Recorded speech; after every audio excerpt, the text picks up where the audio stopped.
Hello everyone. I have been unable to do a couple of videos lately because I was on vacation, but I'm back now and I'm ready to get back to making some videos. I thought I would revisit a technique that's a lot of fun to do and that I haven't seen it around.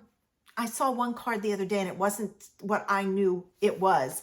So I thought I would do it and do the regular version so you could see what it is. So join me in my studio as I show you how to do some color blocking. I don't know how many of you remember color blocking from several years ago, but I thought it would be fun to play with it. Usually there are blocks and you add color, and I'm going to do that, but I approached mine a little differently. What I did was I took strips of black, and I'm going to use my grid paper because it'll go better. And in fact, what I want to do is I'm going to add a little bit of repositionable tape to the back so it doesn't move on me. All right. Now, I'm going to take the strips, and my strips are about 3/8 of an inch wide. So I'm going to add a strip up here, and this is where your grid comes in handy. All right. And then to color block it, I'm going to I cut some shorter pieces and I'm going to put a block here. So my first color is going to be here, and this is going to be my sentiment. I'm just going to lay this out so you can see where I'm going. Then I'm going to put a block down here, and I'm going to take and break this up, and I'll have a color here, here, and here, an image here, and my sentiment there. So let me get started. Now, I will tell you, it's gonna be easier if you can block off your areas. I love using the removable ID labels by Avery. I know that there are masking papers out there, but they're expensive. This is cheap. I got 25 sheets and they're 8.5 by 11, so I can cut them the size I need. So I don't know if I got this at Walmart or Amazon, but one of the two. So that's what I'm using. So I have cut a 3-inch strip and then a 3-inch square. So the first thing I'm going to do is I'm going to put this here. I'm going to get it lined up. And then I'm going to remove the back off of this. The thing about this is that it's reusable several times. I use mine a lot. I cut my stamps out of it and everything else. So what I'm going to take and do is I'm going to put this one right about here. I'm trying to do this strategically. And then I'm going to take this one, and it's okay if there's some space that's not covered, like when I pull this out. And I'm going to put this one, no, I want it right about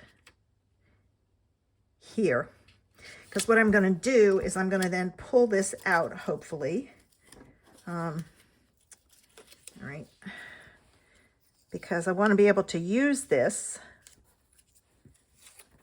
there for when I go down here. So this is my first color block. I wanted some spring colors, so I have pulled in, excuse me, I pulled in Petal Pink, So Saffron, and Mint Macaron. I was thinking these were some pretty spring colors. And I'm going to use the blending brushes. So I'm going to start up here with this one. And I'm not going to worry about, well, actually, I'm going to take a piece of scrap paper and, oops, wrong one. I didn't think I was going to do this, but I think I'm going to, because then I don't have to worry about getting my mat dirty. All right, so I've put scrap paper underneath. All right, and it takes a while to build up color on your brushes. So I'm going to blend in my color, and I'm always going to start over here because see that blob? by starting down here, you avoid that on your paper. I did get a little bit there, but that's okay. And you just keep adding your color in your block until you're happy with it.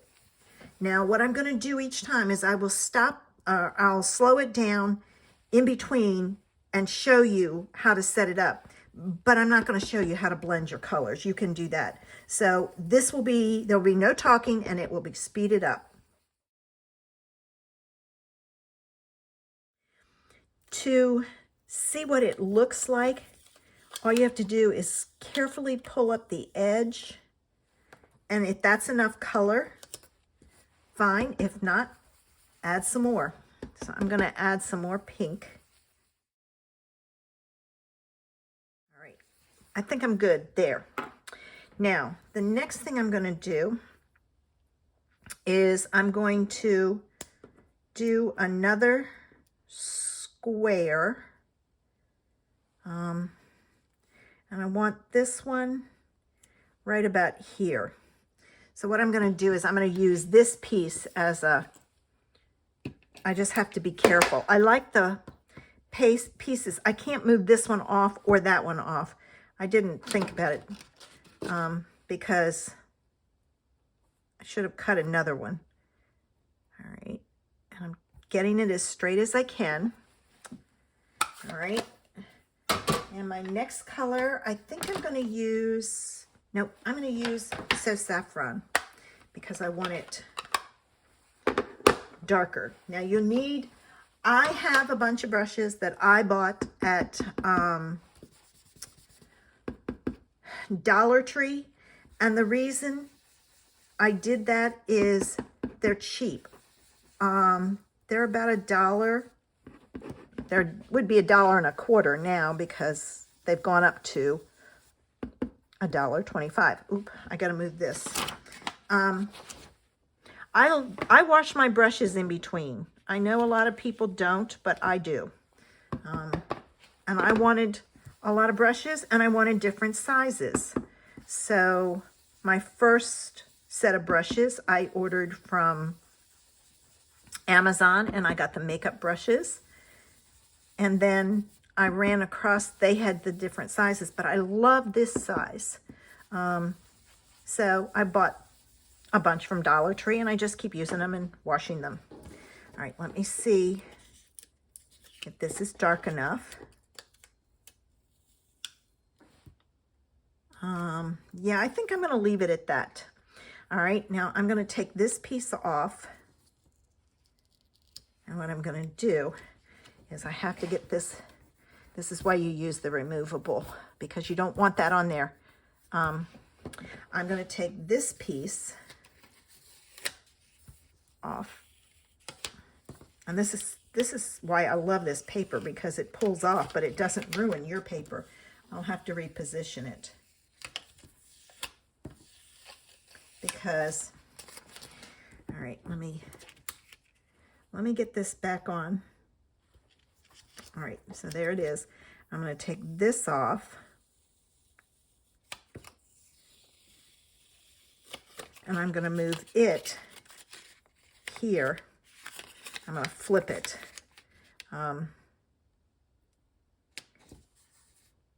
Only because I don't want it to muddy my, I don't know how, if that's dry or not. And then this piece is going to go right about here. And I think that's crooked. It is.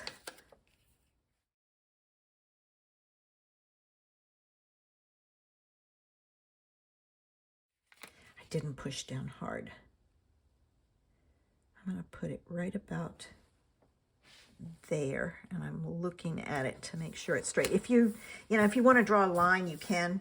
And then for my last color, moving my things, I'm going to use mint macaron, and I'm going to do this piece down here. Well, I can't get it up.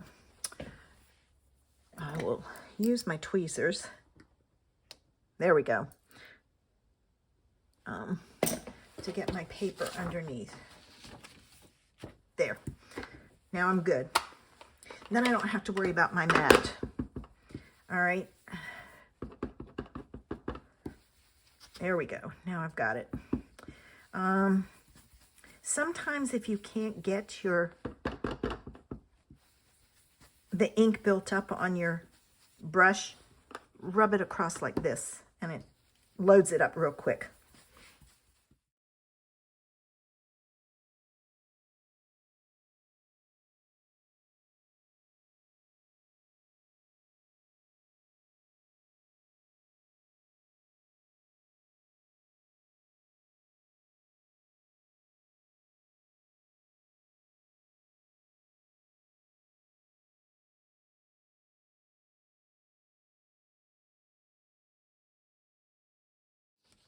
Okay, I have my color blocking done. Now we have the next step. So I've got to take off my pieces, and I'm going to do this very carefully. It doesn't usually stick, but it might. Usually if you stick it down the first time, if you're worried that it's going to pull the paper, stick it down on your mat like this and then pull it up and it'll take some of the stickiness off. Now I'm going to stick this someplace where I can put the backing back on it to reuse it. All right, here we go. Because there's no sense wasting this. I mean, if you use this to do your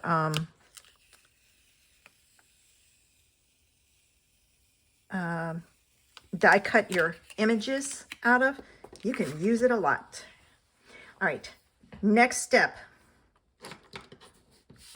And I hope I did this right. No, I didn't. I didn't go over far enough. So I'm gonna slide this. All right, I've got to go back. See, this is, I shouldn't have taken this off. This piece I've got to put down here, and I've got to have it a little bit more even. So I'm going to go back with the yellow here and fill that in. So I just have to do this strip here. Of course, now I got to find, I think this is the one. Let me pull my paper back in. I don't see anything on it, so hopefully there's no color. All right. Yeah. I'm not going to worry about the green because